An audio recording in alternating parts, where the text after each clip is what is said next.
বলুন, আপনি তো ভিভিপ্যাটের লাইন তো বলুন, আপনি কি দেখেছেন সেটুকুনি বললেই হবে তো, তার বাইরে কিছু বলতে হবে। কি দেখেছেন আপনি সেটা বলুন, আপনার সঙ্গে কি ঘটলো সেটা একটু বলুন। বলে দিন দাদা সাহেব, আপনার সঙ্গে এত কিছু ঘটেছে সেটুকুনি তো বললেই হবে। ক্যারি ব্যাগ দেখ না, বড় ক্যারি ব্যাগ দেখ না, আমাদের গাড়িটা ক্যামেরা পিছা ওখানে দেখ না।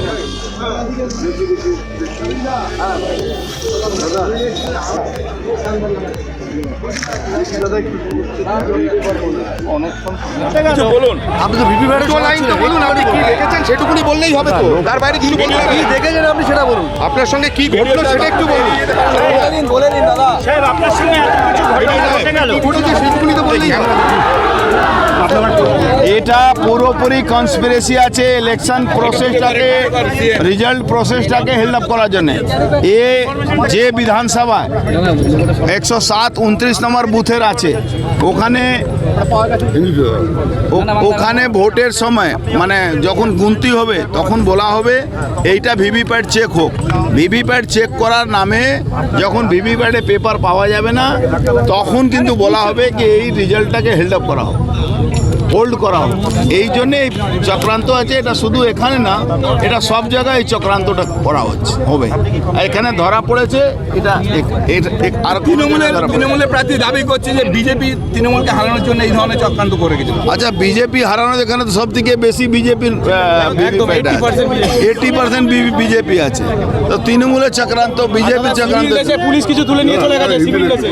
ভিভিপ্যাট স্লিপ এইভাবে স্ট্রং রুমে থাকার কথা, যে ভিভিপ্যাট স্লিপ, সেই স্লিপ কিভাবে বাইরে এসে পড়ে আছে এটা আমাদের বোধগম্য হচ্ছে না।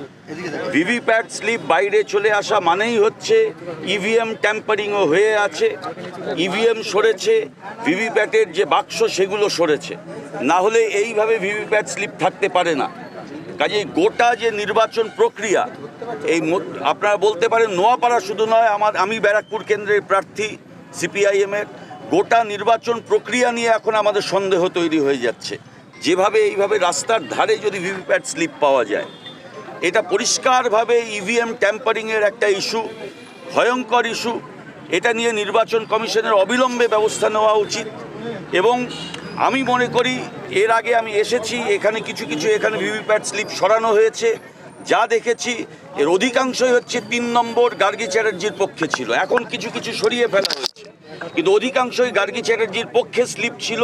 কাজেই বোঝাই যাচ্ছে নির্বাচন কমিশন এবং এর অফিসাররা হতে পারে, এমনও কিছু হতে পারে এর মধ্যে বিভিন্ন রাজনৈতিক দল তারা যুক্ত থেকে এই কারসাজিটি করেছেন, যাতে করে গার্গী চ্যাটার্জি, বোঝাই যাচ্ছে গার্গী চ্যাটার্জি এখানে প্রচুর ভোট পেয়েছেন, সেই ভোটগুলো যাতে করে তিনি না পান, সেই জন্য ইভিএম ট্যাম্পারিং করে, ভিভিপ্যাট স্লিপ ট্যাম্পারিং করে এই ধরনের একটা প্রক্রিয়া চালানো হচ্ছে। এটা হচ্ছে গারুলিয়া 29 নম্বর গারুলিয়া হিন্দি প্রি প্রাইমারি স্কুলের আমরা মিলিয়েছি।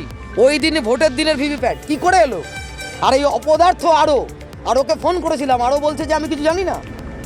অবজারভার বলছে দেখতে হয়। সিইও মনোজ আগরওয়াল ও ফোন ধরে না, এবং বলছে তা আপনাদের সিপিএম এর পড়েছে, তো কি হয়েছে? সিপিএম এর পড়ে আছে, সিপিএম এর ভোট না, সিপিএম এর ভোট না।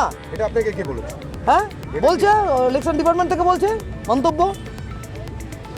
পরবর্তী পদক্ষেপ কি করব? আমরা জানিয়েছি, আমি এই ইলেকশন প্রসেসের বিরুদ্ধে আমি দরকার হলে কোর্টে যাব, এটা আমি ছাড়বো না, এটা কোর্টে যাব। দরকার হলে আমরা কাউন্টিংয়ে কালকে সকালবেলা গিয়েও আমরা বলবো। এবং এখন মনোজ আগরওয়ালকে জানিয়েছি, ও তো ফোন ধরেনি, গণেশ কুমারকে জানাবো, তারপর কোর্টে যেতে হবে। এটা হতে পারে, আপনারা বলুন, এটা হতে পারে এটা। এবং ওই কাগজ মিলিয়ে দেখেছি আমরা, যে ভোটের দিনের কাগজ, মকপলের না।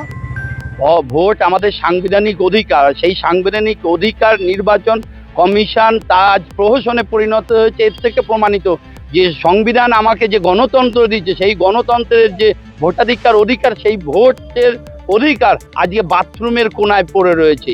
এই নির্বাচন কমিশন যা বলছে তা যে একটা মিথ্যা ফানুস, এর থেকেই তা প্রমাণিত। তাই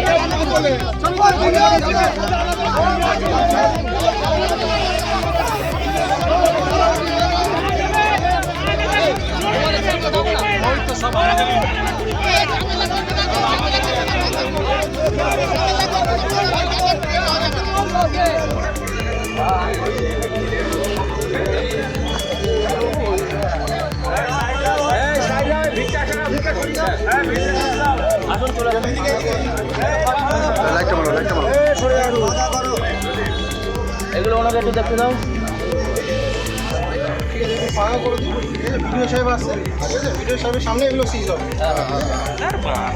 এদিক ওদিক কিন্তু অনেক সরি আছে স্যার। আর হাত দিতে বারণ করুন, এখানে কাউকে হাত দিতে বারণ করুন। স্লিপের সংখ্যা অনেক কমে গেল, এদিক ওদিক সরে যাচ্ছে, স্লিপে অনেক কমে গেল। আপনারা দাঁড়ান, আপনাদের সামনে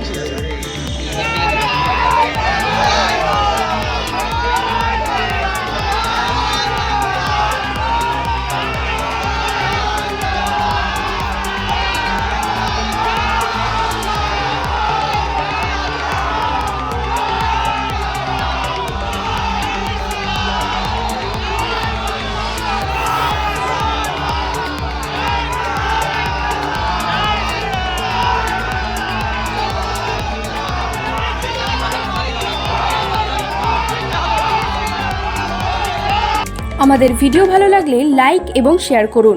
কমেন্ট সেকশনে গিয়ে জানান আপনাদের মতামত। আরও ভিডিও পেতে আমাদের চ্যানেল সাবস্ক্রাইব করুন এবং প্রতি মুহূর্তে খবরের আপডেট পেতে প্রেস করুন বেল আইকন।